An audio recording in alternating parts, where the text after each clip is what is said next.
Hi, my name is Adam Diaquila, and today I'll be teaching you guys how to get your fishing gear ready to go fishing.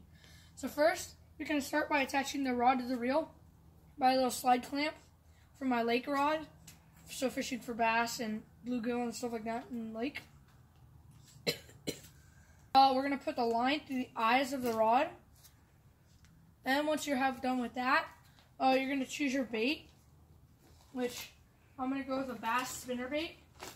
So once I got that, come back here line. Gonna go like that. No, not like that. Yep. And I'm gonna make teaching you guys how to do a fishing knot. Gonna make a loop like that. Go around 1, 2, 3, 4, 5, 6. Then gonna go through the bottom loop. Then gonna lick it. I'm gonna pull tight.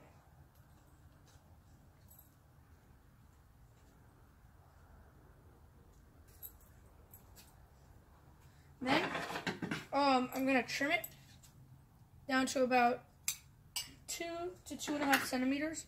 So it's got just a little bit of line so the fish don't see it. Then put it on my eye. Reel up so there's no slack. Set that rod aside. Next, for my deep sea tuna fishing rod, I got a bigger rod, bigger reel, and much thicker line. So first, same thing as sliding attachment. Then I got an even bigger clamp with 2 screws on the back so it doesn't fall off. Then line it through the hoop, through the eyes of the rod. Then I'm going to tie it to this swivel here, which is tied to a bait. And then I'm going to go through my baits.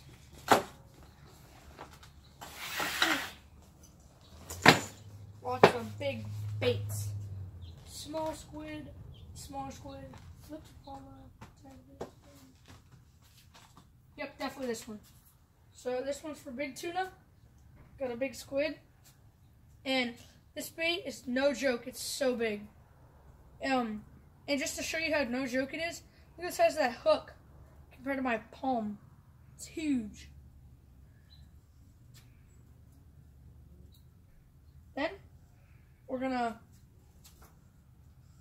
get that done, set that aside, take our baits, take our rod and reel like that, wrap my baits up.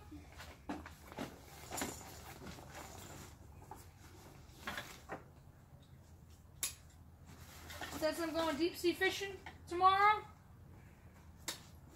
taking my gear, taking my rod and my bait, we're off.